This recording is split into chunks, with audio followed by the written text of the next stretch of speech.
Ils ont toutes leurs caméras.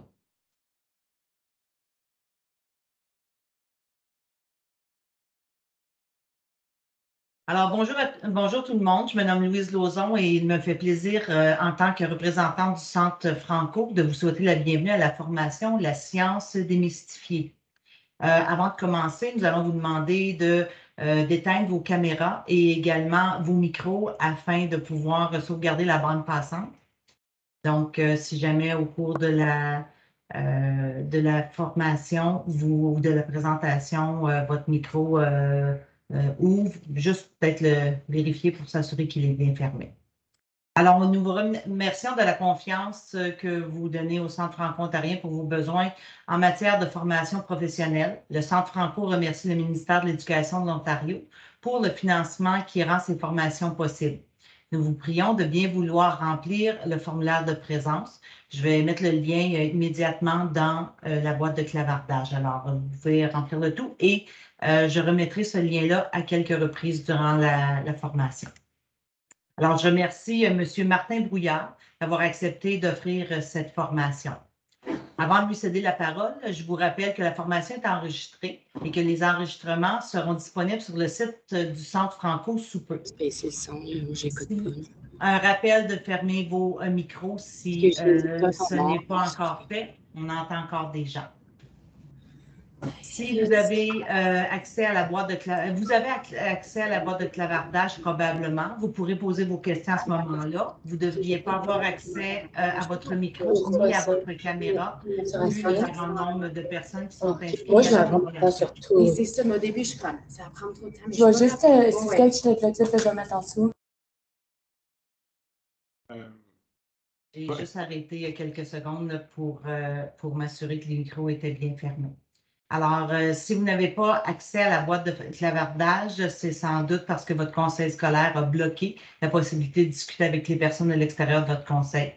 Nous ne pouvons malheureusement pas vous aider de ce côté-là. Monsieur Martin Brouillard, à vous la parole. Bonne formation à tous. Merci. Bonjour tout le monde. Je m'appelle Martin Brouillard. Je vais être avec vous pendant cette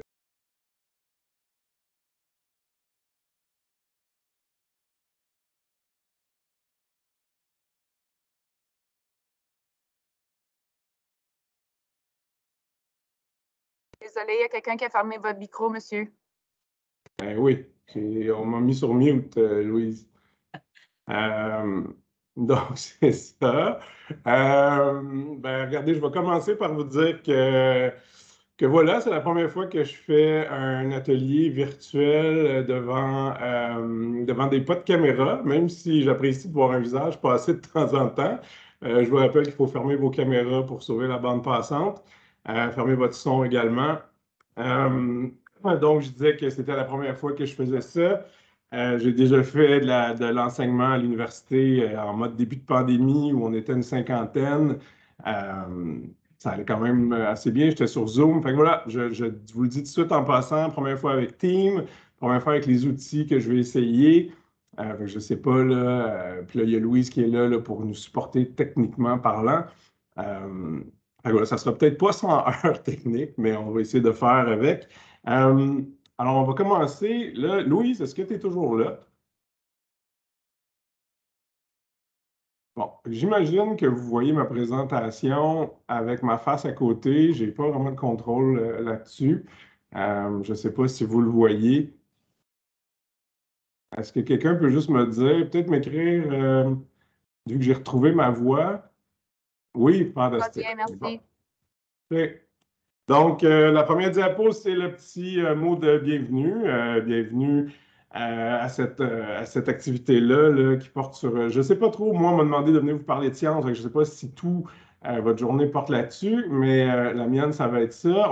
C'est une journée pédagogique provinciale sur les STEAM. Fait que j'imagine que vous allez aborder des sciences toute la journée. J'ai baptisé la mienne la science démystifiée.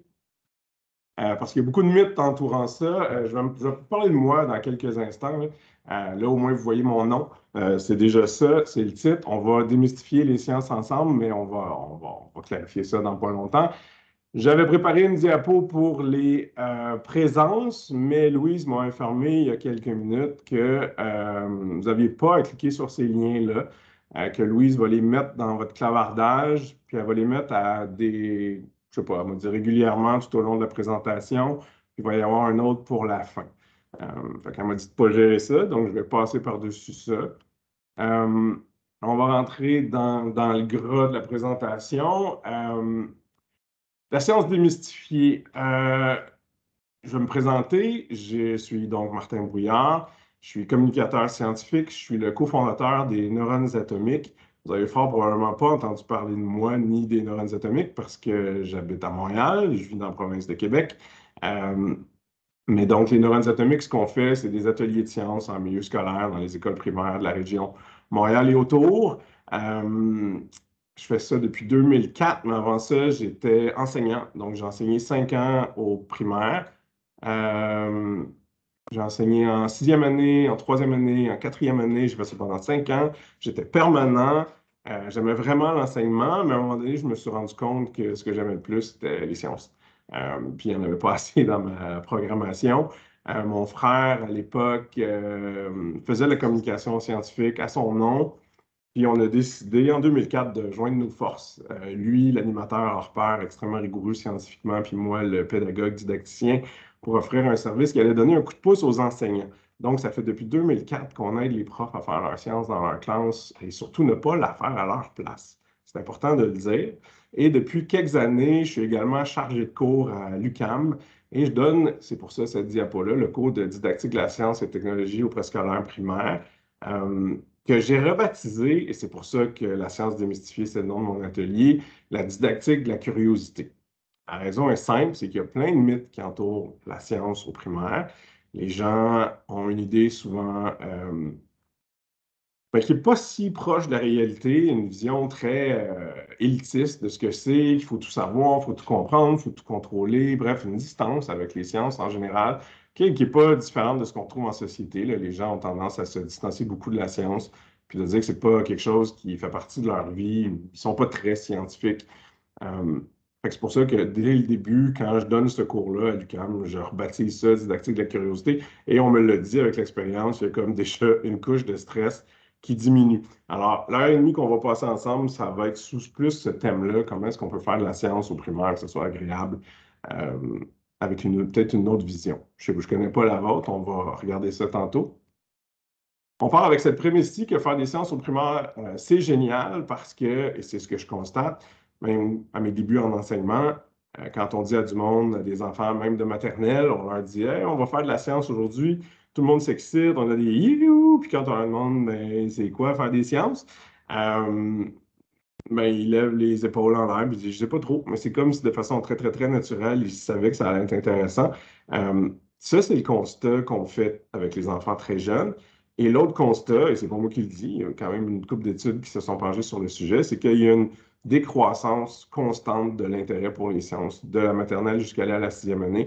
Puis quand on arrive au secondaire, là, c'est un tout autre enjeu, parce que là, on est vraiment arrivé dans un endroit où l'évaluation entre en ligne de compte, puis le temps est pressé, puis le rapport à ce que c'était l'enseignement des sciences change drastiquement, mais on voit quand même une décroissance de l'intérêt pour les sciences qui est quand même assez marquée.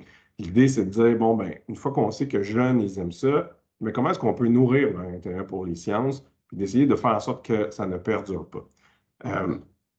En souci de transparence aussi, je vous dirais que ma réalité, c'est celle du Québec. Je ne pense pas que ce soit si différent côté Ontario, mais malheureusement, on ne pourra pas avoir cette conversation-là. On ne peut pas jaser ensemble. Mais bon, peut-être, entre quelques petits échanges de textos, on verra bien. Mais on part de là. C'est que les enfants mangent. Comment on peut faire pour les nourrir, que ça soit adéquat en lien avec le programme? Alors, on a accès à la présentation, mais tout est enregistré. Fait que vous pourrez demander peut-être si l'enregistrement va se rendre à vous. Puis sinon, ben, je vous l'enverrai avec plaisir. Prochaine diapo. Donc là, je vais essayer quelque chose que je n'ai jamais fait de ma vie. On dit souvent qu'en science, il faut prendre un peu de risques. Je vais essayer, c'est ce que je vais essayer. Moi, je veux savoir quand même un peu qui vous êtes parce que j'ai besoin de savoir minimalement à qui j'ai affaire pour orienter parce que ça peut partir dans plein de directions, mais on n'a pas beaucoup de temps.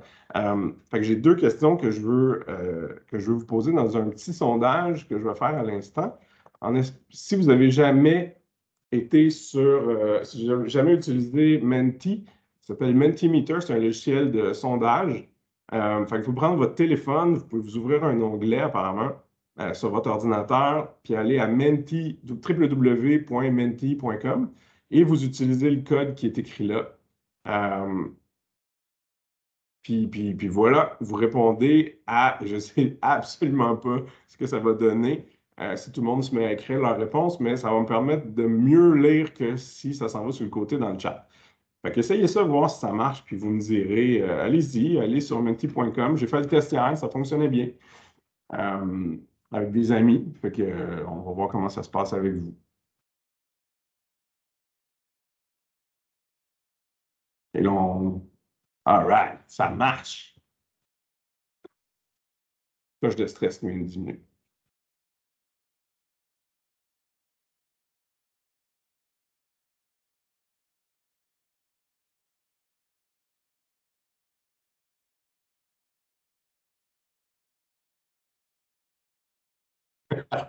Que venez-vous chercher dans cet atelier? Non. J'imagine que c'est une erreur.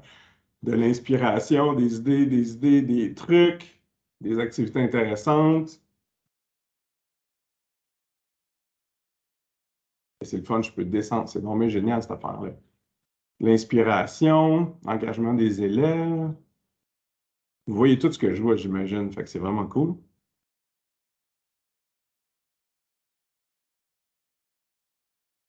Ah, le budget.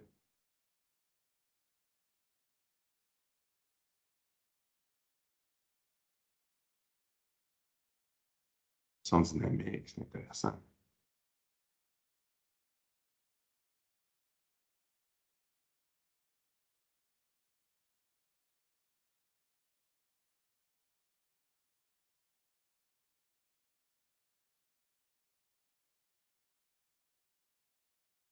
OK. Fantastique. Et ça continue à rentrer, je suis impressionné.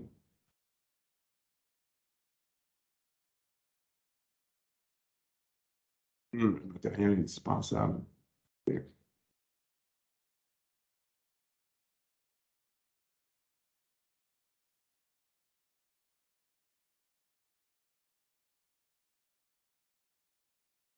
OK. Si vous n'avez pas participé, on va arrêter là. J'ai déjà assez ça ressemble pas mal à ce que je vois d'habitude. On parle d'idées, on parle de ressources, on parle de rendre ça intéressant, on parle d'accompagner des élèves, on parle de faire ça sans avoir un budget, même juste avoir un budget. Donc, il ne faut pas que ça coûte trop cher. Il y a quelqu'un qui demande s'il y avait un formulaire à signer, mais il va revenir, Stéphanie. Essentiellement, moi, ce que je vais faire avec vous aujourd'hui, c'est que je ne vous donnerai pas nécessairement des idées. J'ai remarqué que j'ai déjà essayé de faire ça dans des formations. On nous donne toujours limité dans le temps. Fait que mon approche, puis je veux mettre ça très clair, ça va être plus un modèle de référence pour que quand vous trouvez parce que trouver des idées, honnêtement, je vais vous montrer des trucs, comment aller en chercher. Il y en a plein, le web. Mais l'idée, c'est comment est-ce qu'on peut avoir un modèle de référence pour convertir des fois des idées qui ont l'air pas pires, mais qui ne correspondent pas à la façon dont les sciences devraient être enseignées. Mais comment est-ce qu'on peut les convertir pour les rendre intéressantes? Comme, tu sais, vous connaissez tous le fameux volcan et bicarbonate de soude, vinaigre et bicarbonate de soude. En soi, juste faire un volcan, ça ne correspondrait pas aux exigences du programme à l'école, mais il y a une façon assez simple de convertir cette activité-là pour la rendre conforme. Ça ne coûtera pas plus cher, mais ça va être beaucoup plus intéressant, puis on va être capable d'aller beaucoup plus loin avec ça. Fait que ce que je vous propose aujourd'hui, c'est vraiment un modèle de référence qui va être accessible avec ce qu'on va faire peut se faire avec des petits ou des grands. Puis je vais vous montrer comment est-ce qu'on peut concevoir une activité de science quand on ne veut pas partir de rien, mais qu'on trouve des choses, puis on se dit, c'est-tu vraiment de la bonne science? Ben, il y aura comme des critères que vous pourrez vérifier. On va passer.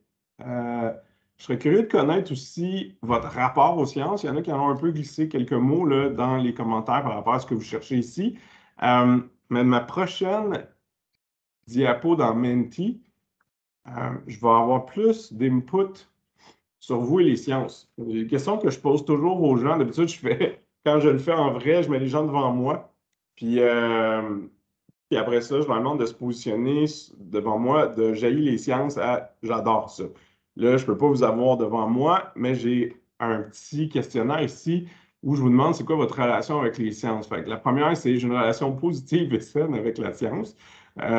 Fortement en accord, ça veut dire vous êtes super à l'aise, vous êtes venu ici parce que vous en voulez toujours plus. Bon, les autres, ben, vous en faites souvent, que vous trouvez ça facile, que vous soyez à l'aise avec l'évaluation, ça, c'est souvent la bête noire, les notions scientifiques, puis que vous sentez utile. Je veux juste savoir où vous vous situez là-dessus, ça m'intéresse.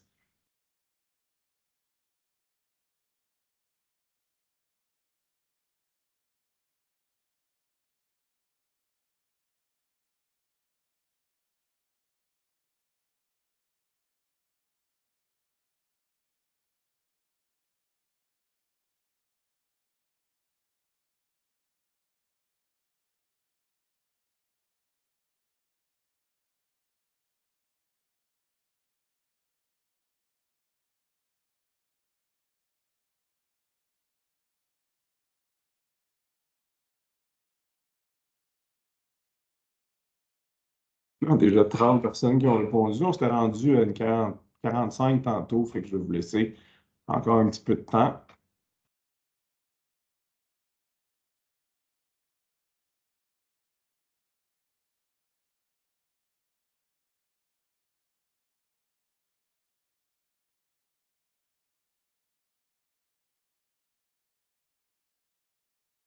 OK. Ben, je trouve ça intéressant. On commence d'abord avec des gens qui ont, dans l'ensemble, vous avez une relation positive, fait qu'il y a une ouverture. Tu sais, je vous dirais, une fois qu'on a ça, le reste peut quand même bien aller. Ben, vous en faites quand même souvent, il est pas mal dans le milieu, puis plus vers le d'accord. C'est super encourageant. La planification, ouais, c'est toujours la partie la moins facile. L'évaluation, hey, quand même, je suis impressionné. Je ne m'attendais pas à ça. Tu me fais souvent dire que c'est dur, dur, dur. Les notions scientifiques positives aussi. Bien outillé, j'imagine que ça va avec votre présence ici. Là, vous en voulez plus. On peut toujours faire mieux, effectivement. Fait 46 personnes qui ont répondu, c'est assez fantastique. Fait que ça me donne une idée de qui vous êtes. Donc, je réitère, on va sortir d'ici, on va y revenir plus tard. Fait que vous pouvez garder votre Menti ouvert. Euh, je vous ai demandé donc qui vous étiez, ça me donne une idée. Puis voyez-vous, tu sais, quand je pose la question aux gens, je leur demande aussi, tu sais, une raison pour laquelle ils aiment ça, puis une raison de ne pas aimer ça. Là, je ne ferai pas ça parce qu'évidemment, autant que ça prend, je m'étais déjà dit que ça prendrait, on passerait beaucoup plus trop de temps à faire ça. Mais je vais vous dire ce que j'entends souvent, puis vous pourrez vous positionner par rapport à ça, puis vous dire à vous-même si vous vous identifiez. Mais les raisons de ne pas aimer ça sont souvent parce qu'on n'est pas à l'aise avec les notions, parce qu'on n'a pas accès à du matériel, parce que c'est complexe à planifier, parce que des fois, tu sais, ça peut déraper en termes d'organisation. Là, on travaille avec des liquides, les enfants échappent ça partout. Bref, ça dérape. On perd le contrôle sur notre gestion de groupe. On s'expose à ça. Souvent, on aime ça quand on est en contrôle de ce qui se passe dans la classe. Fait que souvent, les résultats ne donnent pas ce qu'on veut. Fait que ça nous mène à une position où on a chaud. Les enfants nous posent plein de questions. Là, on se dit, oh mon Dieu, comment je vais me sortir de ça? C'est les raisons que j'entends souvent de ne pas aimer les sciences. Les raisons d'aimer ça, c'est souvent parce qu'on voit un gros sourire dans la face de nos élèves, puis qu'ils ont énormément de plaisir à en faire, et que finalement, souci, mais plus rarement, les gens rapportent que s'ils mettent leur science en avant, après ça, faire d'autres matières comme du français ou de la mathématique, donc lire, compter, écrire, ça peut devenir un facteur motivant. C'est ce que j'entends souvent. Fait à vous de voir si ça vous parle ou pas. Je ne pourrai malheureusement pas avoir votre feedback là-dessus. L'objectif aujourd'hui, donc, c'est démystifier ce que ça signifie faire des sciences avec des jeunes au primaire, que vous ayez un exemple d'un modèle concret de référence comme une activité scientifique pour être mesure d'en créer une nouvelle, que vous ayez le goût d'en faire, forcément, et prendre conscience de l'importance de faire vivre des sciences de qualité aux jeunes. C'est mes objectifs pour aujourd'hui. Au menu, pour y arriver, on va discuter ensemble de c'est quoi faire des sciences, donc un peu enlever les mythes, faire le ménage, avoir une définition claire de ce que c'est. Ensuite, je vous fais vivre une activité. Vous êtes tous posés d'être équipés avec le compte-gouttes, de l'eau, une pièce de monnaie, puis un petit pot pour ne pas faire de dégâts. Puis après ça, ben, on regardera le temps qu'il va nous rester puis les questions ou ce qu'on peut aller faire là, par rapport à ça. Donc, le formulaire de présence qui vient de repopper dans le chat, si jamais il y en a qui voulaient y aller. OK, faire des sciences, qu'est-ce que ça veut dire concrètement pour vous? J'aime ça poser cette question-là parce que ça me permet d'avoir une image de ce que vous avez comme image en tête de ce que c'est faire des sciences. Donc, ça peut être très bref. On va retourner dans le sondage. J'aimerais ça que vous m'écriviez qu'est-ce que vous voyez, vous, quand on dit faire des sciences dans ma classe, c'est qu'est-ce que ça implique? Qu'est-ce qu'il devrait y avoir dans votre planification? Qu'est-ce qui devrait être au cœur ou même en périphérie de ce que c'est faire des sciences? Une définition très brève, ça peut être pas obligé d'être englobant, là, mais ça peut être un élément de ce que c'est faire des sciences. J'aimerais ça juste avoir votre feedback là-dessus, puis je pourrais, après ça, cadrer. Alors, on est rendu là. Qu'est-ce que c'est faire des sciences pour vous? Lancez-moi ça. Dites-moi, qu'est-ce que vous avez en tête quand vous pensez faire des sciences? J'adore. Obligatoire. C'est de l'honnêteté brute. Ah, le hands-on, découvrir ensemble. Et bah, ça va à des hypothèses, de l'expérimentation, de la discussion. C'est donc bien le fun, cette petite affaire-là. Des activités concrètes. Oh boy, mes pauvres yeux vont souffrir dans pas long, là. Jonglage.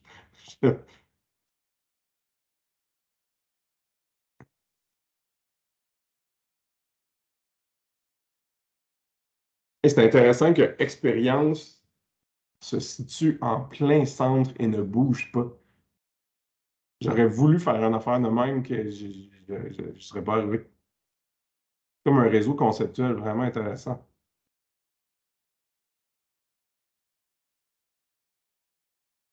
OK, puis on est arrivé, il y a comme on dirait qu'il y a vraiment 41 personnes là, qui sont vraiment branchées sur le système. Écoutez, c'est vraiment fantastique. On est vraiment là-dedans. Puis je vous dirais que découverte et expérience, le hands-on, on est en plein là. Les hypothèses, l'expérimentation, on est dans le partage. Bon, fait qu'on a ça en commun. Ça va super bien. Il n'y aurait pas tant de déboulonnage de mythes à faire. On va retourner dans ma présentation. On reviendra ici plus tard pour l'expérimentation. Donc, ça, je voulais avoir votre opinion. Je vais vous donner la mienne maintenant, ce que moi, ma définition de ce que c'est faire des sciences en classe. Alors, pour moi, faire des sciences, j'ai trouvé cette définition-là. Elle est simple. Il y en a juste une, mais elle englobe tout ce que vous avez dit, à part le fait que ce soit obligatoire. Mais ça l'est. Pour moi, faire des sciences, c'est interroger son environnement et s'organiser pour qu'il nous réponde. Je vais réfléchir là-dessus quelques instants. Je vais vous donner des exemples concrets de ce que je veux dire parce qu'elle englobe vraiment bien. Parce que, je donne un exemple concret. Si vous faites lire vos élèves un texte sur les baleines et vous dites, bon, ben là, j'ai fait ma science. Ben, vous êtes d'accord que c'est de la science, mais on n'a pas interrogé l'environnement puis on ne s'est pas organisé pour qu'il y ait une réponse. C'était théorique. Grosso modo, on est plus proche d'une activité de français que d'une activité de science. Par contre, si cette activité-là est dans quelque chose de plus global, ça pourrait être considéré comme de la science. Mais on s'entend, on ne pourra pas aller faire une expédition pour aller voir des baleines. Il y a de la science, des fois, qui est juste inaccessible, puis elle va rester théorique, et c'est correct. Mais, de temps en temps, il faut intégrer des activités où on va interroger notre environnement, puis qu'on va s'organiser pour qu'il nous réponde. Alors, définition concrète, j'ai mis deux images de deux sujets complètement différents, parce que je sais qu'il y en a un qui rebute les gens, l'autre qui parle à plus de monde. Mais dans le cas d'une ampoule, c'est une activité qu'on avait fait, mon frère et moi, il y a longtemps. Une activité qui avait été... C'est une activité simple, c'était de faire de l'électricité avec des jeunes. Mais c'était des jeunes qui avaient été ciblés comme des potentiels décrocheurs au troisième cycle. Fait que, il y avait plein de littérature qui stipule que plus on fait de science, on développe un sentiment de réussite chez les élèves. Ils se sont dit, bah, c'est parfait, on va leur faire de la science, puis on va voir ce que ça donne. Donc, pendant presque un an, à raison, je pense, à chaque 2 semaines, on allait les voir, puis on leur faisait faire des activités de science. Ça m'a vraiment marqué, vous allez voir pourquoi je vous parle de ça. À un moment donné, il y a une journaliste de Radio-Canada qui décide de venir faire un reportage. Souvent, comme prof, vous le savez, hein, on n'a pas toujours du feedback de ce qui se passe dans la tête des élèves avec qui on travaille. Fait qu'on fait ça à un moment donné, je leur demande, ben, de quoi une ampoule a-t-elle besoin pour s'allumer? Super simple. Puis là, ben, à force, tu sais, puis elle essaye, puis ça ne marche pas. Puis à un moment donné, tu sais, l'ampoule allume. Dans ce cas-ci, elle a interrogé l'environnement, puis elle s'est organisée pour qu'elle lui réponde. La réponse vient de l'ampoule qui s'allume. Ça a l'air de rien, mais c'est ultra puissant comme concept parce que ça met l'enseignante ou l'enseignant, non pas la personne qui divulgue son savoir, qui donne des explications, mais ça vous met plus dans une position, en Europe, il y appelle ça la médiation scientifique, où vous êtes le médiateur entre l'élève et le savoir. Et vous avez juste créé une combinaison qui permettait à l'élève de faire de l'exploration active et qui permet de découvrir que l'ampoule, pour s'allumer, il a besoin de certaines conditions. À chaque essai, c'est une hypothèse, c'est une expérimentation, puis à un moment donné, elle allume et la lumière vient dire à l'enfant, ben voici, c'est ce dont j'avais besoin pour allumer. Et quand la journaliste de Radio-Canada avait interviewé les élèves qui avaient fait ça avec nous, la petite fille, la journaliste lui a demandé comment tu te sens quand tu fais de la science ici. Et la petite fille avait répondu, moi, quand je suis ici, je suis intelligente. Je vous laisse penser à ça. C'est assez fort comme message. Ça veut dire que c'est aussi, elle nous disait comment elle se sentait quand elle n'était pas dans ce contexte-là. Donc, dans un contexte où elle est en interaction avec son environnement, puis que l'environnement lui donne une réponse aux questions qu'elle se pose, ben, ce sentiment-là d'avoir réussi quelque chose, ben, c'est la science dans son format où on expérimente qui permet ça. Moi, je vous dis, le jour où j'ai découvert ça, j'ai dit, il faut que j'en fasse ma job. Et je ne fais que ça. Permettre à des enfants d'explorer puis de vivre des moments de réussite. Et c'est extraordinaire. Fait que si vous avez un modèle qui permet de faire ça, interagir son environnement, s'organiser pour trouver une réponse, c'est un modèle qui est très puissant. Ça fonctionne avec les électricités. Mais si vous n'êtes pas un fan d'électricité, ça fonctionne aussi avec des plantes. Donc, l'enfant qui est là avec son petit téléphone, il observe sa plante. On ne sait pas d'où il sort avec son observation, mais soit qu'il est au début de sa phase, donc il observe, il essaie de peut-être faire naître une question de ce qu'il est en train de faire, ou il s'est déjà posé une question, il y a un protocole expérimental en place, puis il prend des notes de ce qui se passe. Je vais vous raconter une anecdote intéressante qui illustre encore bien ce propos-là. Je suivais des élèves pendant la maternelle à la 6e année. C'est une école qui avait un projet sciences. Arrivant en 6e année, les élèves étaient super autonomes en sciences parce qu'ils en faisaient depuis la maternelle. Ils s'auto-donnaient leurs propres questions, ils fonctionnaient tout seuls dans leur démarche. Puis, une équipe, je m'en rappellerai tout le temps, ça m'avait encore une fois marqué, s'était demandé, écoutez bien leur question, est-ce que tout liquide contribue à la croissance saine d'une plante? Vous voyez probablement le potentiel de dérapage. Ils ont essayé plein de liquides pour voir si tous les liquides pouvaient aider la plante à grandir. Mais leur hypothèse était fascinante. Eux avaient fait l'hypothèse que les boissons gazeuses, comme le Pepsi ou le 7-Up, allaient être les meilleures. Et probablement que vous vous dites, ben voyons donc, tout le monde sait que le Pepsi, c'est pas bon pour la santé des humains, comment ça pourrait l'être pour la santé des plantes? Phénomène intéressant, encore une fois, toujours s'intéresser aux hypothèses des gens, on va y revenir tantôt, ben, les élèves se sont dit, ben, une plante, ça a besoin de CO2. Ben, s'il y a un endroit où je sais qu'il y a plein de CO2, c'est dans une boisson gazeuse. Bon, évidemment, il était complètement déprimé quand il a vu sa plante à la fin du processus parce qu'elle était complètement détruite.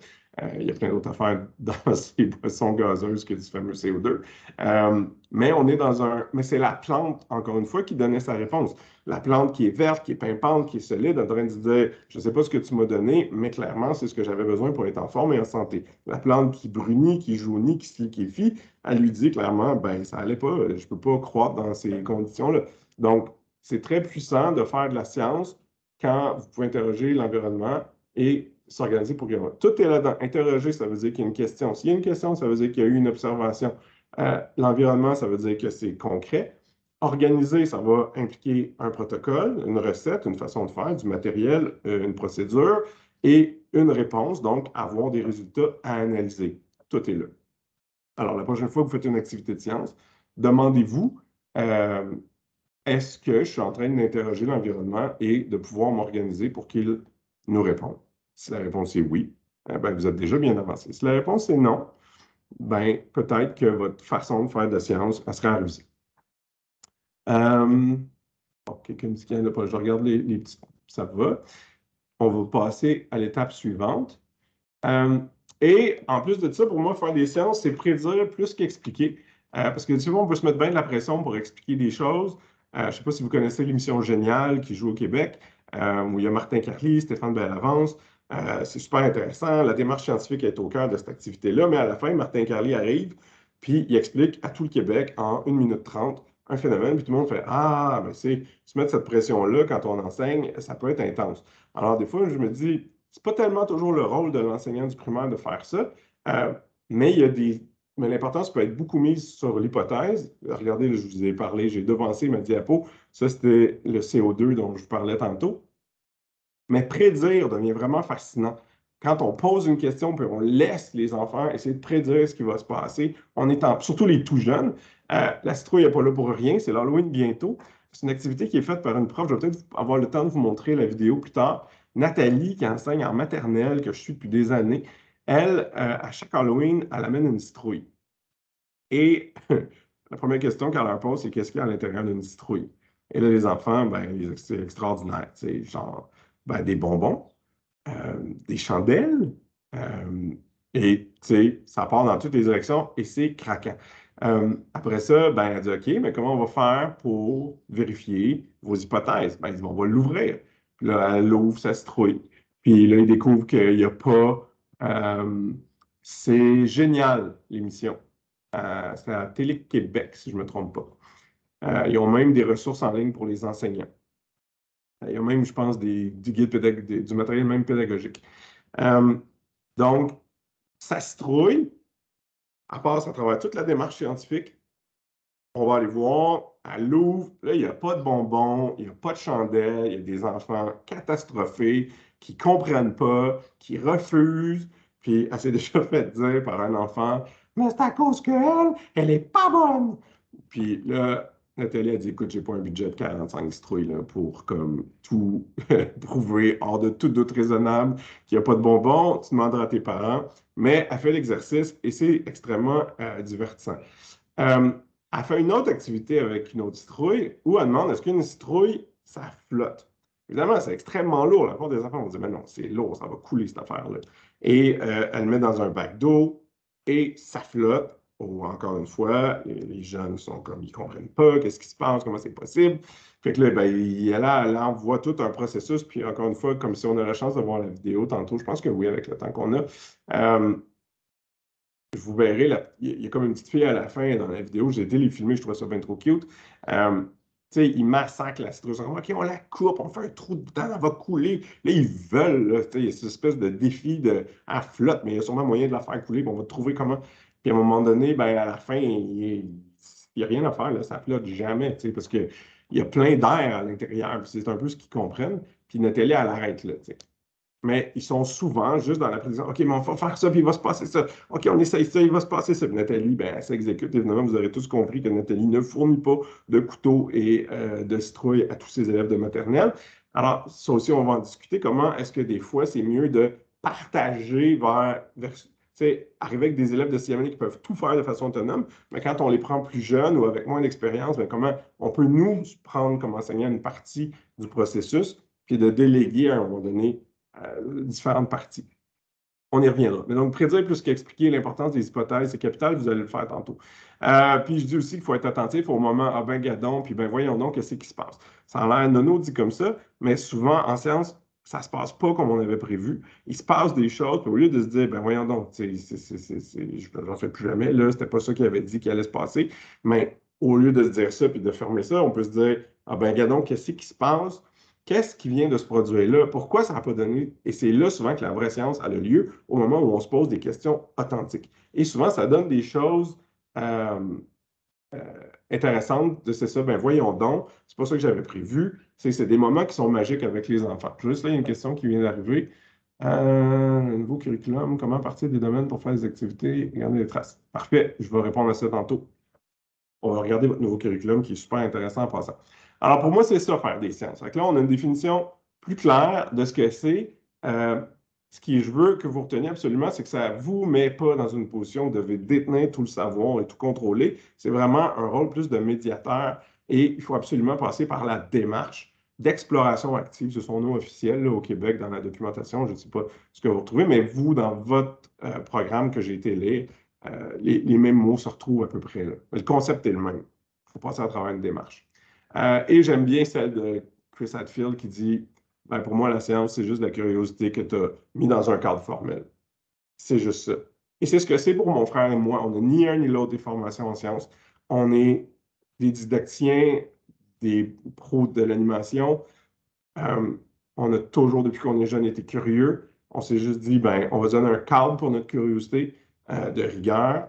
Et c'est la science qui offre le meilleur cadre. C'est vraiment pas plus compliqué que ça. On s'est juste dit, on ne veut pas perdre cette curiosité-là que les enfants ont de façon naturelle, puis la science, c'est notre meilleur outil. Et c'est très d'accord avec Chris Hadfield là-dessus. On va rentrer dans le concept de démarche scientifique, parce que c'est ça qui est au cœur des deux programmes, et du Québec et de l'Ontario. Souvent, les gens me disent qu'ils trouvent ça lourd, la démarche, comme dans quelle étape, dans quel ordre, est-ce qu'il faut que je fasse toutes les étapes? Il y a comme une espèce de lourdeur qui semble être associée à ça. Puis ça va en même temps permettre de répondre là, à partir du nouveau curriculum. Parce que vous pouvez partir pour faire une activité d'un thème, n'importe lequel, là, dans tous les thèmes que vous avez. Vous avez 4 environnements. Nous, au Québec, on en a encore juste 3. Vous avez intégré l'ingénierie, ce qui est quand même super intéressant. Puis allez vous chercher un thème, après ça, trouver une question qui correspond à l'approche de faire de l'exploration active. Mais revenons à la démarche pour ça. C'est très, très, très humain de fonctionner avec la démarche scientifique. Souvent, on s'en rend juste pas compte.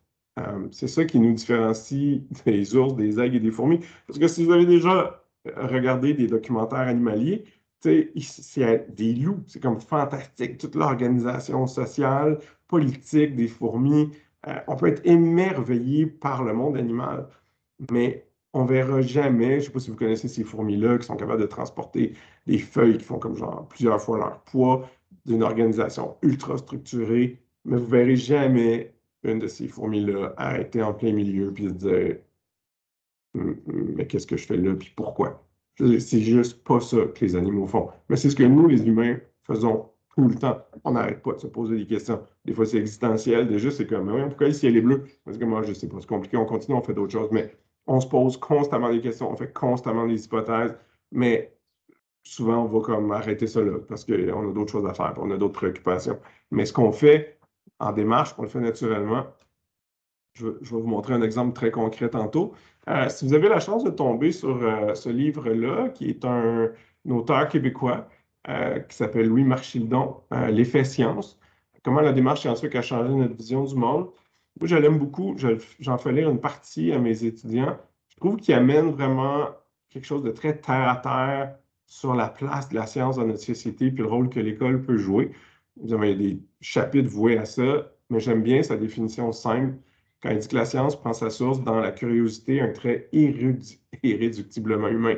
Son but premier est de comprendre et d'expliquer le monde naturel qui nous entoure. La science n'est pas seulement un corpus de résultats, c'est une démarche.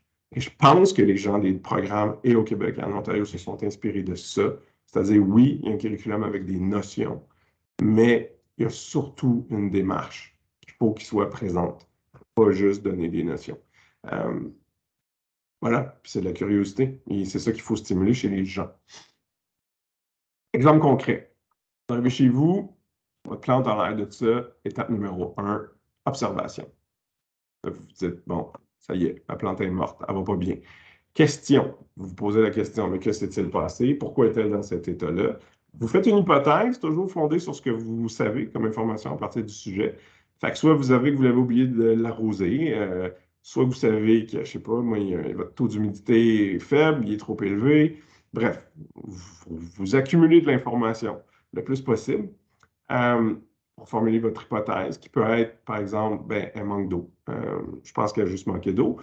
Votre protocole, ça va être super simple, vous allez l'arroser, mais sous-estimez pas la puissance du protocole. Parce que si vous arrosez votre plante, vous allez choisir une quantité d'eau, puis vous allez choisir une fréquence. Vous vous imaginerez pas que 3 gouttes vont provoquer un redressement instantané de votre plante. En fait, j'espère pas, mais c'est d'habitude pas ça que les gens vont penser. Ils vont se dire, bon, mais une quantité d'eau plus grande, je l'arrose une fois, j'attends combien de temps entre les deux pour imaginer avoir des résultats. Mais tout ça, Ça a l'air simple, mais c'est quand même assez complexe. Après ça, l'expérience, c'est juste de mettre en place ce que vous avez décidé de mettre en place. Fait que vous le faites. Et après ça, vous regardez vos résultats. Mais tout ça se passe tellement rapidement et c'est tellement naturel que vous ne seriez probablement pas enclin à vous dire que vous venez de passer à travers la démarche scientifique. Mais c'est ça que vous faites tout le temps. Et il y a une chose que les deux programmes essayent de casser, puis le vôtre est vraiment meilleur que le nôtre par rapport à ça, c'est que ce n'est pas une procédure à sens unique. On voit souvent des outils où c'est très linéaire, donc comme la mienne. Là. Mais ce qu'on ne voit pas dans la mienne, c'est que j'ai mis la spirale à côté, c'est qu'on peut sortir de une, revenir dedans n'importe quand. Là, vous dites, ah non, ma question n'est pas bonne, j'ai mal formulé ça, je n'avais pas vu cette information-là. Vous commencez vos recherches, vous découvrez d'autres choses, vous revenez. Donc, on peut sortir, revenir, se promener là-dedans. Ce n'est pas un carcan linéaire. Très important. Prochaine. C'est super important de faire des sciences au primaire parce que ça développe l'estime de soi par la réussite. Je vous ai déjà raconté l'histoire de l'élève avec l'ampoule, je ne la raconterai pas deux fois. Ça permet aux gars de raccrocher. Nous, on parle souvent des backbenchers, troisième cycle, assis en arrière, un peu blasés. Faites des sciences avec eux autres, généralement, ils reviennent à la vie. Permet d'intégrer les matières, parce que souvent, ce qu'on me dit, c'est « Ouais, mais là, il faut que je fasse mon français, ma maths. Non, je ne sais pas, les sciences, je n'aurai pas le temps. » Je vous l'ai dit au début, si vous mettez vos sciences en avant-plan, moi, pour l'avoir fait, c'est devenu l'affaire la plus gagnante pour moi. C'est que je mets ma science, puis après ça, c'est super facile. Ils vont vouloir lire, ils vont vouloir écrire, ils vont vouloir compter, ils vont vouloir accumuler des données, ils vont vouloir encore plus comprendre. Et l'importance de faire des sciences, dernier point fondamental, on l'a vu, ce qui s'est passé dans les dernières années, développer son sens critique et sa culture générale. Le monde, on va se le dire, est de plus en plus complexe. Il faut garder son sens critique, s'appuyer sur du savoir. La science, elle est là pour ça. Puis l'activité qu'on va vivre tantôt, il y a un moment donné où il y a un point culminant qui démontre bien comment ça développe le côté sceptique. Bref, je ne veux pas vous vendre de punch, mais on y arrivera quand on arrivera là. Je vais vous présenter votre démarche, parce que l'aspect circulaire et non linéaire. Ça, c'est le résumé de votre programme, la démarche expérimentale puis les habiletés connexes. On voit très bien, là, on a définir un problème et son contexte, qu'on pourrait dire, qui est vraiment la question. On conçoit une expérience, donc on a défini, on planifie. On la réalise, on consigne nos données, on analyse et on communique nos résultats. Donc, tout ça fonctionne de façon circulaire et respecte une démarche en sciences. Je trouve ça intéressant que votre programme mette ça de l'avant de cette manière-là.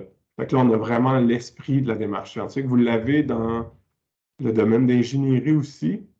Si je ne me trompe pas, je pense qu'ils utilisent la même pour les... Oui, c'est ça. Je pense que vous en avez peut-être trois.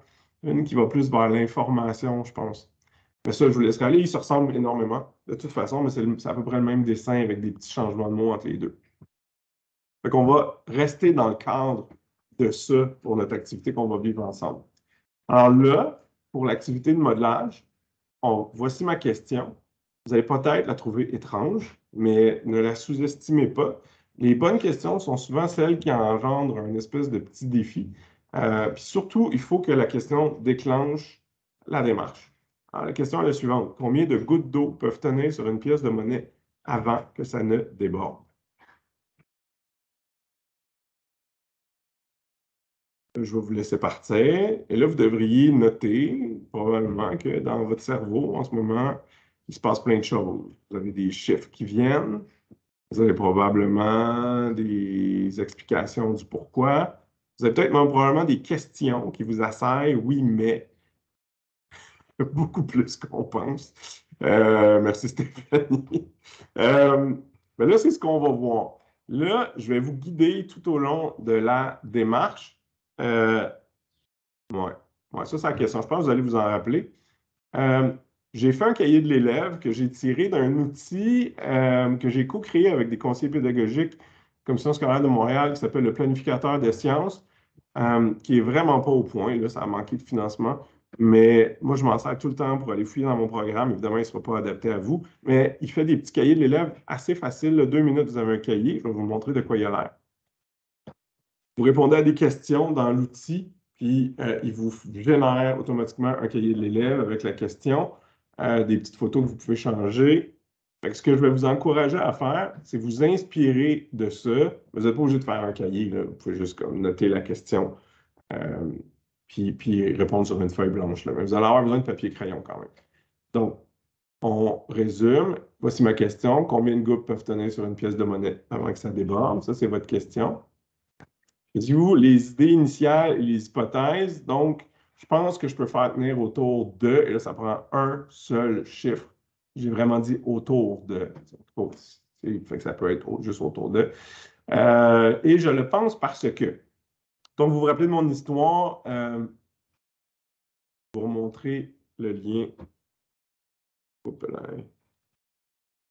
Voilà. Je ne sais pas si vous êtes capable de le copier. S'il y en a qui veulent y aller, vous devriez arriver directement. Il va peut-être falloir que vous créer un compte, par exemple. Ça, c'est le bout auquel je n'avais pas pensé.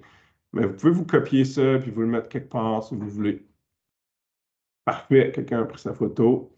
De toute façon, comme je vous dis, là, vous allez avoir accès à ça après. Puis vous allez trouver, là, il y a plein de monde qui ont fait plein de situations d'apprentissage dans l'outil. Ça va vous donner aussi plein d'idées, là. Je pense qu'il y en a des centaines déjà depuis que ça existe. Donc là, j'étais rendu là. Donc, idée initiale, hypothèse. On marque combien de gouttes. Puis après ça, ben, ma planification, je l'ai déjà donnée. Évidemment, si vous étiez devant moi, ça changerait pas mal ma façon d'animer cette activité-là. Parce que souvent, les gens réagissent fortement. Tu sais, genre, ouais, mais attends, là, moi, je ne formerai pas d'hypothèse tant que je ne sais pas ça a l'air de quoi une goutte. Puis, ouais, mais c'est quoi ton compte goutte? Puis, c'est quoi ta pièce de monnaie? Puis. Puis là, il y a plein de. Ah ouais, je ne sais pas si je suis capable, par exemple, de mettre le lien dans le chat. Je peux essayer. Oups là. J'ai changé. Je vais essayer quelque chose. Je ne sais pas si je peux. Ah non, je peux pas. Je peux rien faire.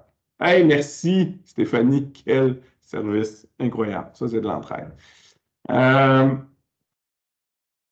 Quelqu'un l'a mis, là, si vous vouliez le lien. Puis vous pourrez aller fouiller là-dedans après. Mais l'idée, c'est juste que vous ayez un modèle pour prendre des petites notes à côté. Donc, tu sais, ce qu'on va. Un cahier de l'élève, généralement, moi, je l'ai fait toujours comme ça. La question est là, je mets une zone, puis vous allez voir dans l'outil, vous pouvez tout agrandir, rapetisser, mettre des lignes, mettre des quadrillés, rien mettre si vous travaillez avec des petits que vous voulez qui dessinent à la place. Bref, vous pouvez mettre même des petits. Voyons, là, quand les gens apprennent à écrire, là, ça s'appelle. En tout cas, j'ai oublié, là. Bref, il y a plein, vous pouvez adapter ça au max, là. J'ai mis des lignes. Donc, la planification, moi, j'ai déjà tout dit. Il y a des tonnes d'activités sur le site, vous allez voir. Puis la réalisation, ben, il va y avoir un certain nombre d'essais, puis je vais voir vos résultats, puis à la fin, on va faire un bilan. OK? Ça, c'est ce qu'on va faire. Je vais vous présenter la feuille de route, là. Donc, la question, je vous la fournis, forcément. Là, moi, ce qui m'intéresse, c'est vos hypothèses. Je veux absolument que vous preniez du temps pour formuler vos hypothèses. Vous devriez avoir votre pièce de monnaie, fait que vous avez une réponse. Vous avez votre compte-gouttes, fait que vous avez une idée. Ça m'arrive même avec des enfants et des adultes qui me disent « Ouais, mais je veux savoir c'est quoi une goutte. » Puis juste là, vous pourriez prendre le choix de faire un aparté et dire « OK, ben, tu vas faire, je ne sais pas, une dizaine de gouttes sur ton pupitre, puis ça va te donner une idée de c'est quoi une goutte. » Évidemment, il ne faut pas que la pièce de monnaie soit proche, là, parce que là, il y a des c'est ça, ça peut induire des résultats rapidement. Mais on peut se dire, OK, tu veux savoir c'est quoi une goutte? On va aller voir c'est quoi une goutte. C'est une question, c'est une sous-question à la question principale. Ça dépend du temps que vous avez, si vous voulez aller là ou pas aller là. Évidemment, vous, je n'ai pas d'interaction avec vous. Fait que si vous vouliez le faire, vous pouvez le faire. Mais voilà, ça serait ça. Ensuite, il faut décider ensemble, ça va être quoi la procédure? Qu'est-ce qu'on fait? Là, quelqu'un dit quelle pièce de monnaie? Moi, j'avais demandé est-ce que vous ayez une liste avec une pièce de 1 sou. Moi, c'est ce que je vais avoir. Puis vous devriez vous être procuré un compte-gouttes et vous devriez avoir un contenant avec de l'eau pas loin et vous devriez également avoir un petit récipient pour ne pas faire de dégâts. On m'a dit que vous auriez déjà reçu cette information-là avant de vous inscrire. Fait que voilà. Là, vous devriez avoir tout ça. J'aime vraiment l'idée, le moment dans l'animation où je prends les hypothèses, mais j'ai réussi à faire de quoi? Et boy, si on ne vous a pas donné cette info-là, s'il vous plaît, là. OK, mais c'est une catastrophe. Oh my God. Ah, quelqu'un dit oui. Fait qu'il y a de l'espoir. OK, mais ça, c'est vraiment pas cool, par exemple. OK. Je vais m'adapter. Je vais m'adapter. OK. Boy, OK, mais là, ça rend la tâche quand même un peu plus ardue. Oui, c'était précisé quand on s'est inscrit. Bon. Oui. Fait que je vais faire comme si les gens l'avaient. Si vous ne l'avez pas, je vais essayer de faire une démonstration avec ma caméra tantôt. Alors là, ce qui m'intéresse, OK, vous avez votre pièce de monnaie, vous avez votre compte-gouttes. Et même si vous ne l'avez pas, il va falloir que vous l'imaginiez. Je veux une hypothèse justifiée à un seul chiffre, OK? Et ça, c'est fondamental quand vous faites des sciences avec vos élèves. Ne vous contentez jamais d'un oui ou d'un non. Ne vous contentez jamais de 2 ou de 200. Ça ne veut rien dire, puis vous allez rater des perles d'explication. Repensez à l'enfant qui disait qu'il va mettre du Pepsi dans sa plante. On pourrait penser qu'il est dans le champ, mais quand il nous dit que c'est à cause du CO2, on fait comme « Ah, très fort ». Donc, toujours justifier une hypothèse, c'est fondamental. Alors là, c'est à votre tour, reprenez votre Menti, utilisez le code qui est toujours là, c'est le même, et donnez-moi un. Et en plus, vous autres, vous avez ça, vous êtes chanceux, c'est anonyme. Souvent, les gens, ils ne veulent pas dire en public combien ils pensent parce qu'ils sont gênés. Fait qu'avec vous autres, ça va être facile. Donnez-moi un chiffre, donnez-moi une justification. Donc, quelqu'un dit 24, mais dites-moi pas que le logiciel ne prend pas en compte votre justification. Il prend juste des chiffres. Et moi, juste le chiffre, là, ça m'indique rien. Je veux.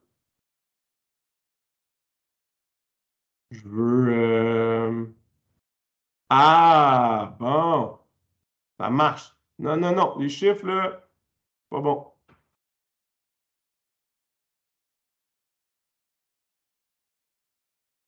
Bon, 3 quand il n'y a pas de rebord sur ma pièce.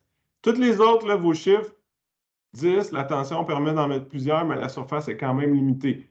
À date, là, j'ai 2 hypothèses qui mériteraient une note positive. Les autres, je vous discarte. 17 parce que c'est bosselé. 58 à cause de la tension de surface et il y a quelqu'un qui est craqué. Ouais, parce qu'il n'y a pas de contenant. Tout dépend de la pièce de monnaie, de la capacité. Ah ouais, c'est ça. Si vous avez juste un chiffre, là, je suis obligé de dire ça ne sert à rien. C'est complètement inutile. Je ne peux rien faire avec ça. Je ne sais pas si le système vous permet de répondre une deuxième fois puis de vous reprendre. Là. 5 parce qu'il y a un rebord, la pièce a une petite surface. Bon. Ah. J'aime un petit peu de superstition dans le processus.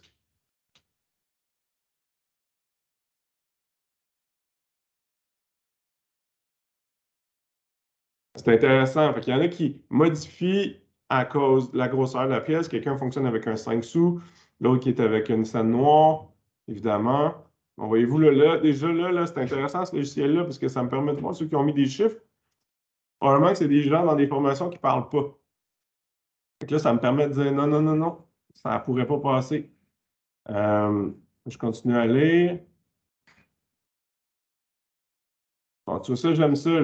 J'estime la grandeur d'une goutte, je les additionne pour estimer la grandeur de la pièce. On est dans de la superficie, là. On fait de la mathématique avec les gens, là. On est vraiment là-dedans. C'est super intéressant, ça.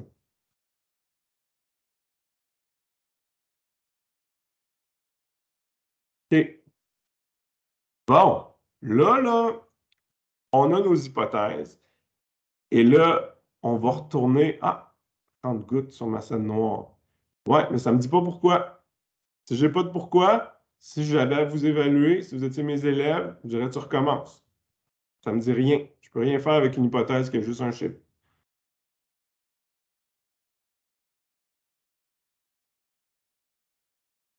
Ah, j'aime ça. Les gouttes se tiennent ensemble avant que l'eau devienne trop pesante. Donc, il y a une forme de lourdeur là, qui pourrait éventuellement s'installer.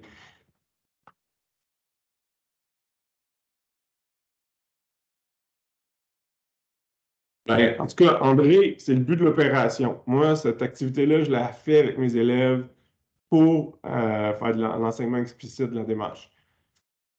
Fait que là, il y a pas mal de monde qui ont répondu. On a notre 40 habituel. Euh, Là, on a fait donc la question que je voulais poser. Là, vous avez fait vos hypothèses. Là, c'est le temps de faire l'expérience. Je vais sortir du Menti. Je vais retourner ici. Donc, vous m'avez fait vos hypothèses. Maintenant, on est en mode planification. Euh, donc, vous avez votre pièce de monnaie, un compte-gouttes, le conteneur, un petit format, un linge pour essuyer ou un essuie-tout va faire la job. Là, moi, ici, d'habitude, j'ai une conversation avec les gens. Je leur demande combien de fois vous allez faire votre expérience pour que ça ait une valeur scientifique. Fait que si les gens me disent une fois, je dis ben non, ça s'appelle une anecdote. Là, c'est pas bon, c'est pas de la bonne science. Tu peux pas faire ouais, mais moi, je connais mon cousin là, qui est arrivé. C'est une anecdote. C'est pas de la science. Pour être de la science, il faut que ça soit reproduit de un certain nombre de fois par plein de monde à différents endroits dans un contexte. Il faut cerner. C'est là, déjà là, c'est une activité qui permet de faire de la bonne science juste pour ça. Fait que je veux que vous le fassiez 10 fois. Ça me prend 10 essais. Fait que tu mets tes gouttes, ça déborde. Premier essai, tu écris. Je vais vous montrer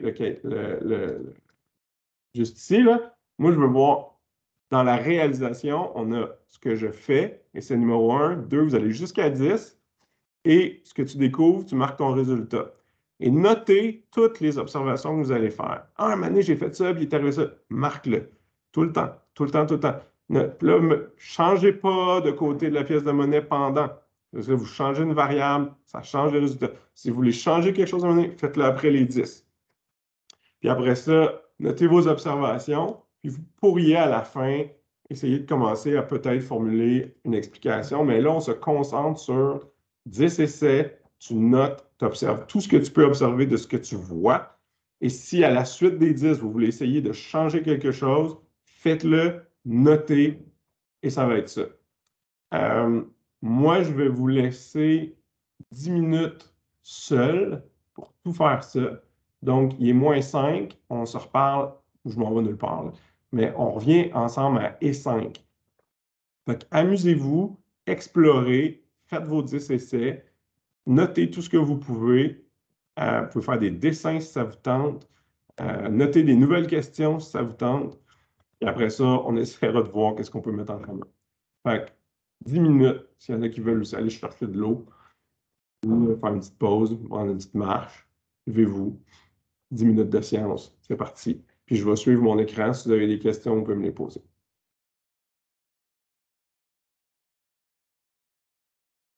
Ceux qui n'en ont pas, là, allez vous chercher une pièce de monnaie.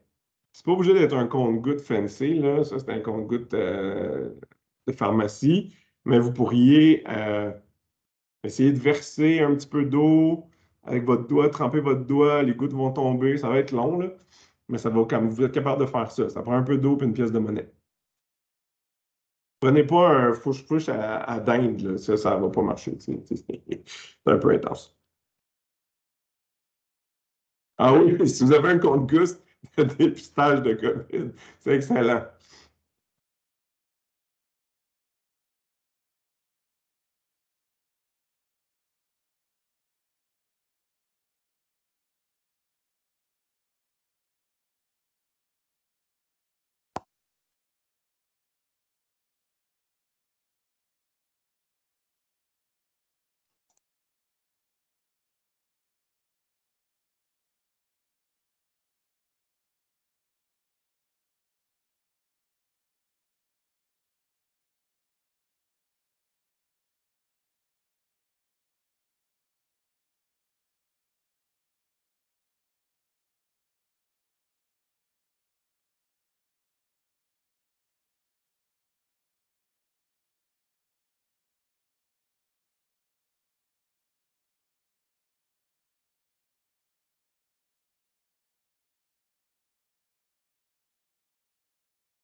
Je vais essayer de trouver quelque chose pour vous montrer pour ceux qui n'ont pas le matériel.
On est rendu à la mi-temps.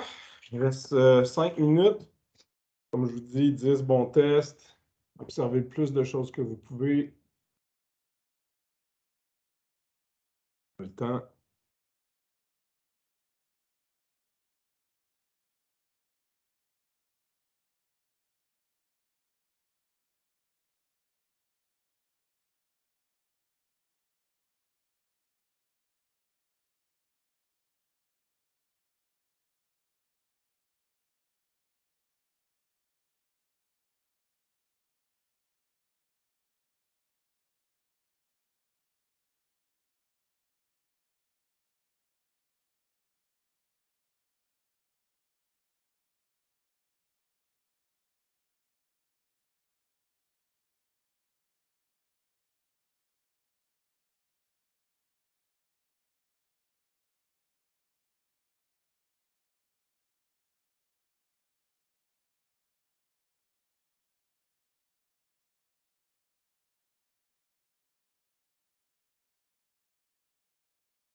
OK.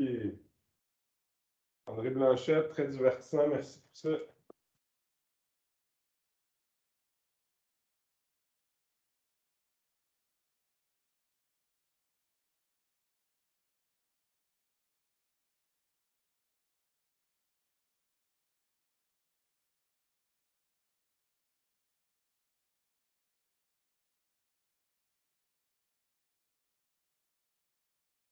Bon, Isabelle Langlois qui déjà nous montre ses prouesses.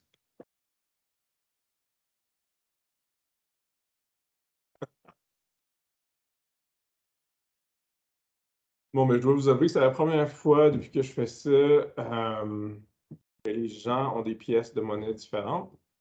Moi, ça me fait penser qu'il y a quelque chose d'intéressant dans les proportions là, avec les plus vieux.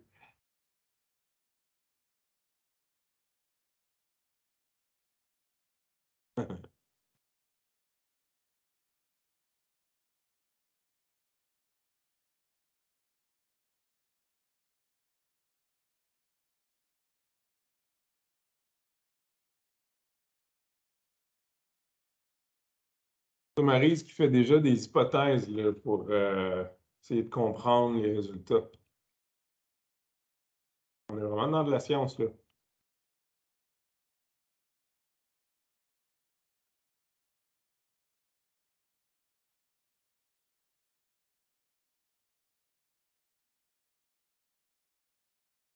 Je vais utiliser le Menti tantôt pour vous faire partager vos résultats, là.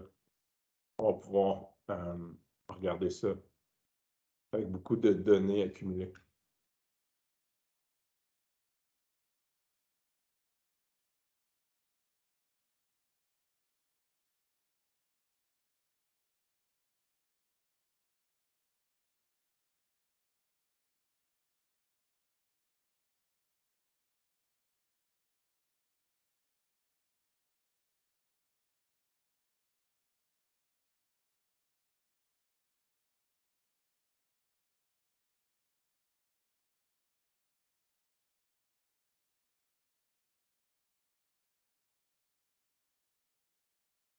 Il nous reste 1 minute.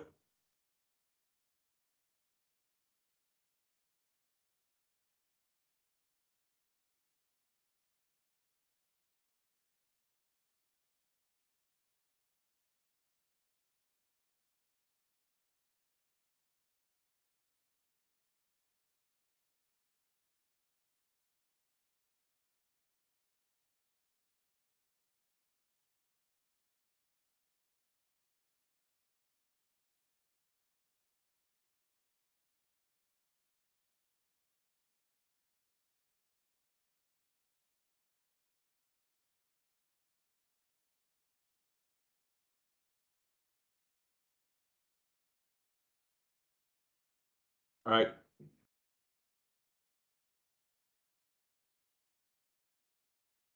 Ah, c'est intéressant. Effectivement, si vous utilisez votre doigt, à moins car les gouttes étaient assez grandes. Évidemment, il y a plein de variables, là, il y a plein de paramètres qui changeaient. Mais tant mieux si ceux qui n'avaient pas eu les instructions là, ont réussi à faire quelque chose avec ça. Le temps est écoulé pour ce qui est de la réalisation. On va passer donc à la prochaine étape de la démarche, parce que là, si on résume, on va mettre ça ici. Voilà. Donc, si on résume la démarche, il y avait la question, vous aviez fait vos hypothèses, planification, c'est moi qui vous ai donné exactement le protocole expérimental. Mais c'est toujours intéressant, même si vous savez exactement ce que vous allez faire, c'est toujours intéressant de demander aux élèves ce qu'ils feraient s'il n'y avait pas de limite budgétaire, bref, c'est super intéressant de voir comment les gens feraient pour répondre à la question. Comme ça, vous pouvez leur donner, comme ce que j'ai fait avec vous. Là, vous avez fait votre réalisation. On va entamer le bilan dans pas long, mais là, on va aller voir la prochaine étape ici. Résultat.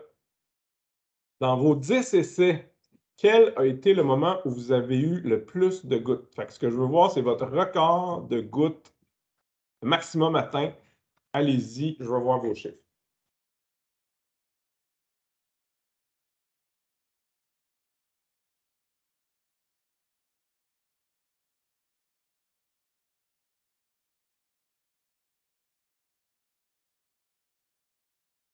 Alors, c'est intéressant la pièce que vous avez choisie. Wow! 128.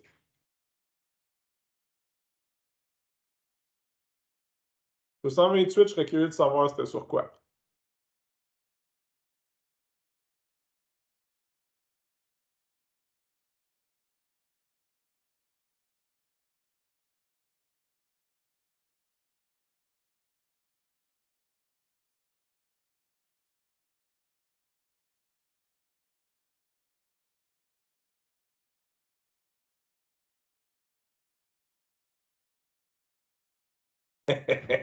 Deux places avec le bâton de test COVID.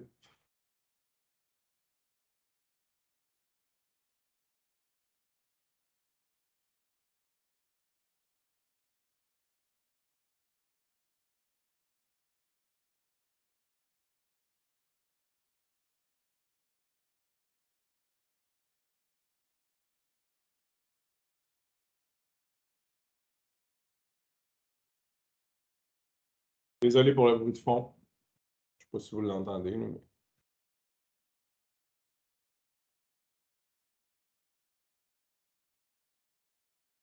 D'autres résultats.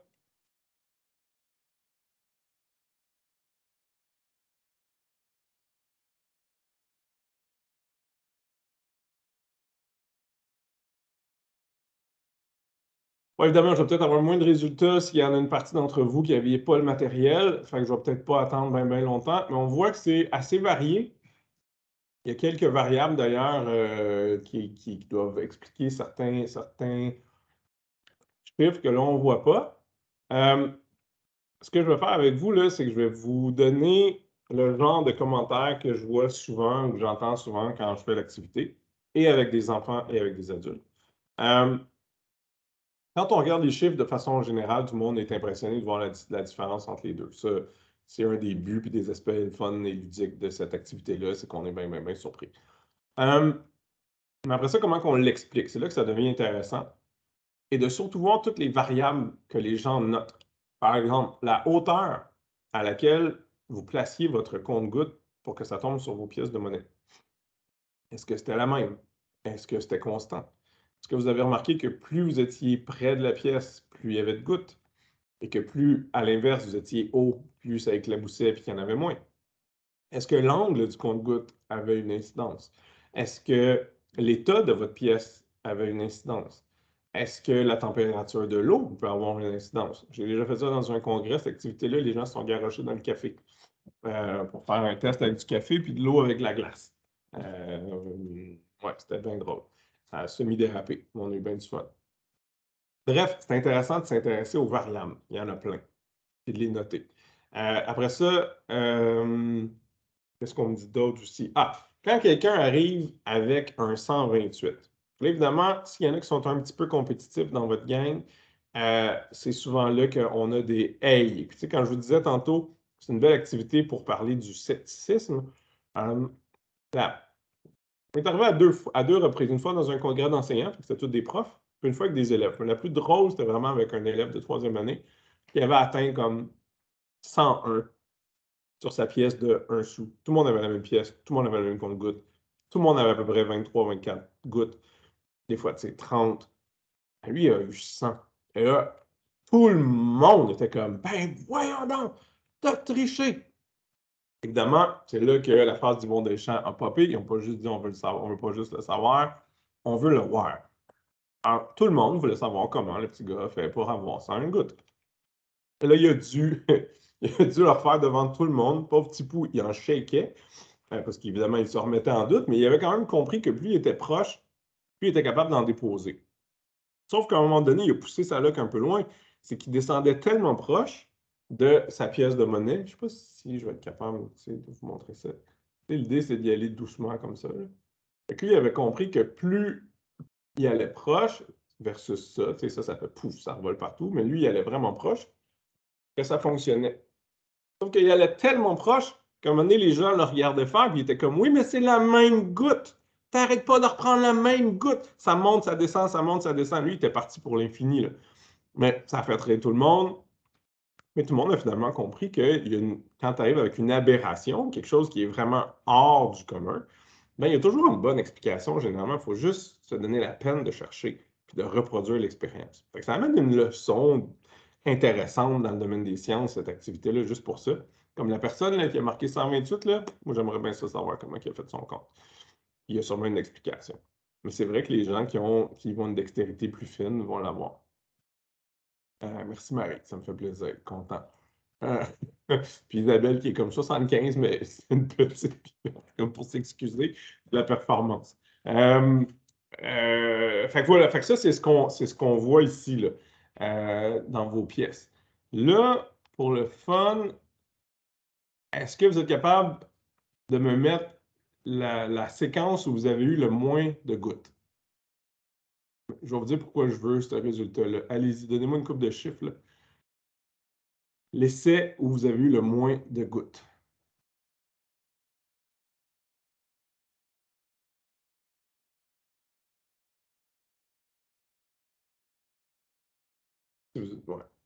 Si vous n'êtes pas sur une pièce de monnaie, un sou noir, là, dites-le nous.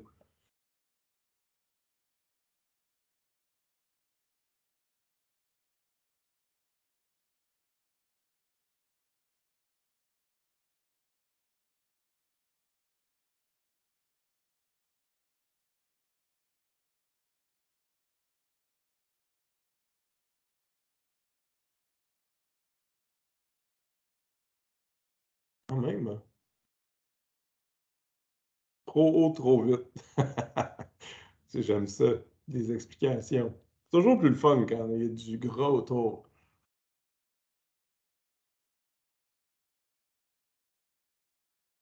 Intéressant. Hein?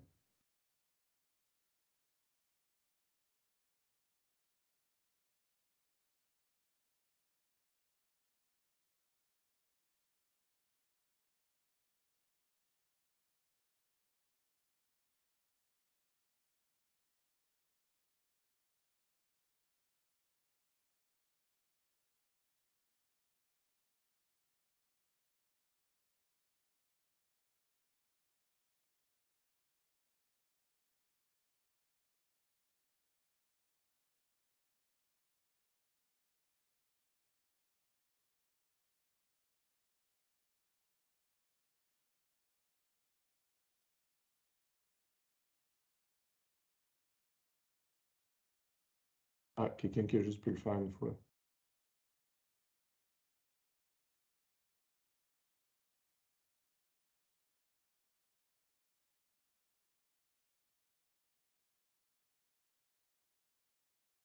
Ah, c'est intéressant ça, Karine. L'affaire de la loupe, là, en fait, c'est ça qu'on fait. C'est une loupe. Ben oui, la pipette est minuscule, mais c'est parfait, là. OK. Ça, c'est intéressant de noter les conditions dans lesquelles ça a été fait qui expliquent les résultats. C'est toujours le contexte qui est toujours fondamental. Intéressant. OK. On va arrêter là parce que le temps file. Fait qu'on voit, tu sais, entre le plus et le moins, il y a quand même quelques écarts. Euh, tu sais, on pourrait, j'avais fait ça avec une troisième cycle à un moment donné, mais si vous voulez des pipettes, là, toutes les pharmacies ont ça. C'est super, c'est même pas cher. Là. Si vous avez des fournisseurs que vous devez respecter, évidemment, ils vont vous trouver des comptes-gouttes, là, mais moi, celui que j'utilise, il vient de Jean Coutu. Là. Rien de. Même au dollar, moi, je pense que c'est vraiment le basic, là, c'est sûr. Là, ça coûte pas cher. C'est genre 2 piastres pour 4. Tu sais, je ne vous demanderai pas de calculer votre moyenne, là, parce que ça va être long et il ne nous reste pas assez de temps pour ça. Mais à un moment donné, j'avais trouvé ça super intéressant comme activité pour ça, parce que si tu demandes aux gens de faire une moyenne, euh, si tu as eu des résultats, à une fois un résultat super haut et à une fois un résultat super bas, mais ça t'aide, les élèves comprennent rapidement qu'ils vont comme aller soit booster leurs résultats ou soit se faire pénaliser. Là. Puis là, toute la question de la moyenne, quand c'est ça que vous voulez aborder en mathématiques, ça devient super pertinent, hyper authentique. Parce que là, ton aberration mathématique, là, la fois où tu sais pourquoi tu n'as pas eu un bon résultat, mais qu'est-ce que tu fais avec? Est-ce que tu le gardes dans ta moyenne, puis là, tu vas influencer le résultat, ou tu l'enlèves parce que tu considères que c'est une aberration? Fait que c'est super intéressant dans comment tu calcules une moyenne basée sur quelles données tu les utilises et comment faire une moyenne. Fait que si vous travaillez avec des élèves que vous savez que vous devez apprendre à faire la moyenne, c'est une super façon d'y aller. Puis sinon, pour les plus jeunes, mais juste compter, c'est déjà quelque chose. Voilà. Ouais, sur Amazon, c'est parfait. Si vous avez le droit de faire ça, c'est génial. Fait qu'on n'ira pas compter la moyenne, mais vous comprenez ce que je voulais dire, j'imagine. OK. Là, d'habitude, c'est le bout qui est le fun quand on est en face un de l'autre. Là, on va faire comme tantôt. À date, Nancy me surprend. Là, parce que là, les résultats, vous avez vu, là, c'est plus gros. Là, qu'est-ce qu'on pensait? Mais comment est-ce qu'on peut expliquer? Parce que là, on est rendu à la dernière étape, l'analyse de nos résultats. Donc, il y a plus de gouttes que vous pensiez. Mais pourquoi? Qu'est-ce qui explique ça? C'est quoi le comportement de l'eau? Qu'est-ce qui fait qu'on a réussi à avoir autant de gouttes? Est-ce que vous êtes capable de l'expliquer dans vos mots? Et là, essayez de formuler, soit sur votre papier, si ça ne vous tente pas de le partager, partagez-le pas.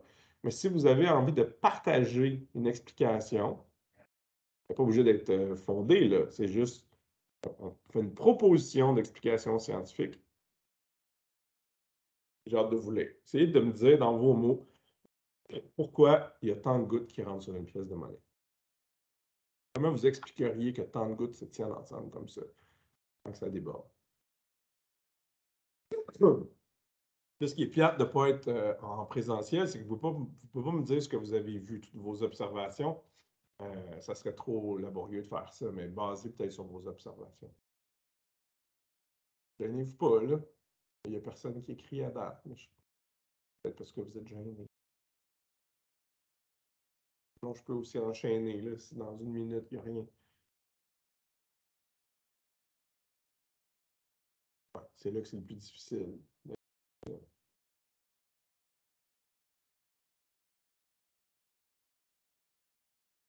Bon, merci Isabelle. Donc, des liens entre les molécules d'eau les liens sont plutôt forts. C'est intéressant.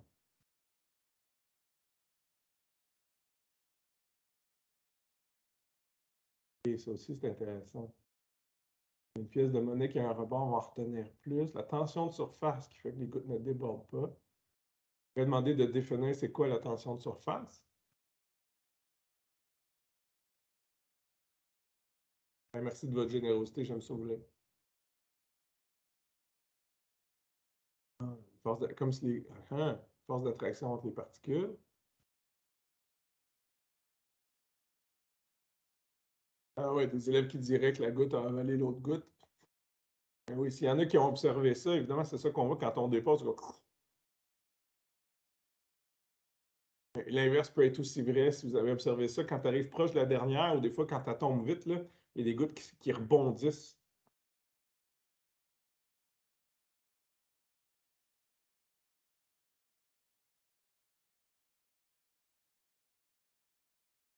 Hmm.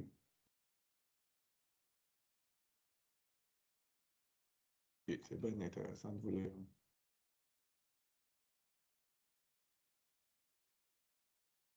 Je vais attendre un autre 30 secondes, une minute. Je ne sais pas qui écrit pas, là, je ne veux pas vous faire perdre du temps.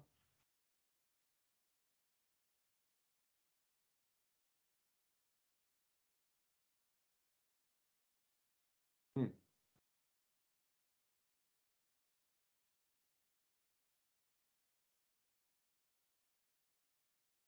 Ah, la forme courbe.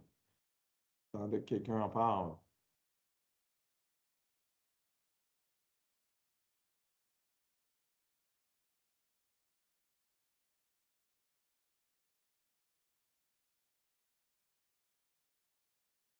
Il y a plus de gouttes quand il n'y a pas d'élèves pour bousculer la table. Oui, oui, vous pourriez aborder la gravité rendue là, là. Il y a plein à faire. Ou les lois de Newton sur le mouvement. C'est un excellent prétexte. Quelqu'un cogne ta table, là, Newton entre en action.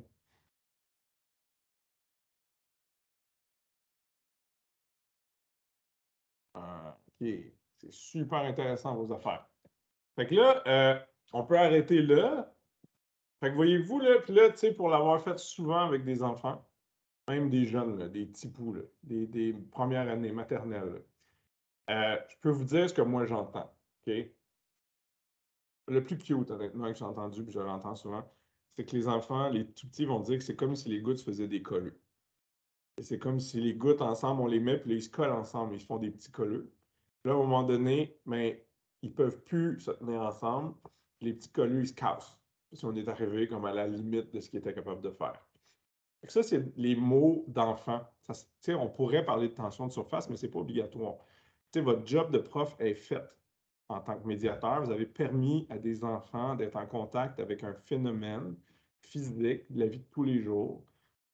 Ils se retrouvent dans plein de domaines. Quand ils échappent leur jus à la table au souper, là, on voit la tension de surface de l'eau. Quand l'eau perle sur les fenêtres des voitures, ils voient la tension de surface de l'eau. Quand ils voient un insecte, les petites patineuses se promener sur un étang avec un espèce de petit rebord sous les pattes, c'est de la tension de surface de l'eau. Il y en a partout. Votre job, c'était de les mettre ensemble. Et les enfants sont très bons à nommer dans leurs mots des phénomènes. Si vous voulez aller plus loin, évidemment, vous googlez tension de surface de l'eau, vous allez trouver de l'explication, puis vous pourrez comme remettre tout le monde à peu près à niveau. Mais il n'y a personne qui a dit quelque chose qui n'a pas rapport. Tous vos bouts d'explication, et c'est souvent ce bout-là que moi j'adore en enseignement, c'est collectivement, on est très fort. Individuellement, pas tant. Parce que les gens vont se challenger genre de ouais, mais tu sais, telle affaire, t'as raison, mais moi je rajouterais, puis à la fin, on arrive avec un espèce de pseudo-consensus, mais on se comprend, tu sais. Ah, on est à la fin de ma présentation. Fait que ça, c'est réglé pour ça. Je vais retourner dans ma présentation. Puis, je vais vous montrer comment je finis ça. Je pensais avoir le temps de vous faire regarder la vidéo, mais quand vous aurez la présentation, allez voir Chris Hadfield. Il a fait ça dans l'espace. C'est malade. Ça, c'est pas Chris. Là. Il y a une vidéo de Chris qui peut-être vous l'avez déjà vu. Non, j'ai pas le droit de vous montrer ça. J'ai accroché ça. Ah, je peux pas. C'est interdit. Il a fallu, je vous avais mis le lien pour que vous puissiez aller voir. Mais Chris Hadfield tord un tissu dans lequel il y a un imbibé d'eau. Puis on voit très bien la tension de surface, puis il l'explique très bien. Fait que, si vous ne voulez pas expliquer des phénomènes, souvent, trouvez quelqu'un sur YouTube qui le fait. Puis voilà, vous avez fait encore votre job de médiateur. Scott Kelly dans l'espace, je ne sais pas si vous voyez la forme quand il n'y a pas de gravité autour, là, ben, l'eau a une tendance naturelle à être sphérique. Donc, les gouttes vont, il y a de l'air autour, puis ça va comme vraiment faire tenir la goutte d'eau ensemble. Fait que, bref, ça, vous ne pourrez pas aller voir ça par vous-même. Et moi, j'ai trouvé ça à un moment donné sur le web, j'ai trouvé ça vraiment intéressant pour venir appuyer les mots des enfants quand ils disaient que les gouttes d'eau se faisaient des colleux, pour marquer que ben, c'est sûr qu'au secondaire, on appelle ça un pont hydrogène. C'est que les particules hydrogènes de l'eau vont s'attacher au bout oxygène de la goutte d'à côté. Donc, les pieds puis les mains pourraient être comparés avec de l'hydrogène ou de l'oxygène. Mais tu n'es même pas obligé de parler d'hydrogène et d'oxygène. On peut juste dire une goutte d'eau, elle a un petit côté pied, un petit côté main. Puis vous ne verrez jamais deux mains ensemble, ni deux pieds ensemble. Et les gouttes vont toujours essayer de la main d'aller prendre le pied de la voisine à côté. Quelqu'un parlait de simuler physiquement avec des enfants. Ben moi, c'est ça, je fais. Là, je prends des enfants, les petits, là, je fais une ligne avec, qui se tiennent par la main. Puis je leur dis, bon, ben, tu sais, vous avez une tension, là, vous êtes tendus ensemble. Mais si, puis vous êtes capable de tenir pendant un petit bout de temps, vous êtes comme un filet. Mais si moi, je m'en viens en courant, c'est sûr que je vais défaire votre lien. C'est un peu ce qui se passe avec les gouttes d'eau ensemble. Fait qu'il y a plein d'analogies possibles à faire avec ça. Mais donc, cette image-là, vous pourrez l'utiliser. Puis, oups, là, quand vous aurez la présentation, vous pourrez aller voir la vidéo qui est là. C'est moi, j'ai filmé des profs de la maternelle. C'est une prof de maternelle puis une prof de sixième année que j'ai suivi pendant donc 7 ans. Puis c'est ses élèves de sixième année et ses maternelles avec la citrouille. Puis l'autre, là, je pense que c'est celui qui parlait de ses plantes, je ne me trompe pas. Mais on voit plein d'équipes de sixième année avec leurs questions, leurs hypothèses, leurs protocoles. C'est un vrai bon modèle. Puis les profs sont super inspirantes. Fait que quand vous aurez le lien, là, vous pourrez aller fouiller là. Si vous voulez vous copier le lien tout de suite puis pas attendre qu'on vous le donne. Et dessus, je pense que ça s'ouvre dans une autre fenêtre. C'est ce qu'on m'a dit que ça ferait. Fait que ça, c'est ce que j'ai filmé qui illustre pas mal tous mes propos, mais appuyé par du concret. Et ensuite de ça, ce que j'avais pour vous, voyez-vous, ça, c'est une démarche, une affiche de la démarche qu'on avait fait. C'était une autre idée, parce que je sais que vous vouliez des idées, mais là, vous avez un modèle. Mais nous, on a écrit des livres. Là, l'idée, c'était pas de faire de la pub pour nos livres, là, mais juste vous dire qu'il y a une activité qui est super intéressante qui se demande si on a vraiment du fer dans nos céréales. Puis on a écrit un livre c'est vraiment pour les profs et les enfants, juste du genre troisième cycle. Puis le personnage s'appelle Alizé, inspiré de quelqu'un de vrai qui a 11 ans, qui habite à Toronto. C'est un petit roman pour enfants dans lequel Alizé se lève un matin et elle se demande, en lisant sa boîte de céréales dans laquelle elle voit qu'il est écrit qu'il y a du fer, elle panique bien raide. Elle se demande si c'est le même fer qu'il y a dans la cuillère avec laquelle elle mange ses céréales et les pattes de la table sur laquelle elle est assise. Puis là, elle démarre tout le processus de la démarche scientifique pour essayer de voir si le fer qu'il y a dans ses céréales, c'est vraiment du fer là, avec des propriétés magnétiques comme se casser. Mais voyez-vous, là, moi, avant de voir votre programme, là, déjà, j'avais utilisé l'approche circulaire. J'étais vraiment heureux de voir que dans votre programme, la démarche, elle est déjà présentée de façon circulaire, ce qui est vraiment intéressant pour vous permettre de travailler adéquatement. Y avait-il d'autres choses? Ben non, il était 27, genre, il n'y a même pas que je sois timé comme ça.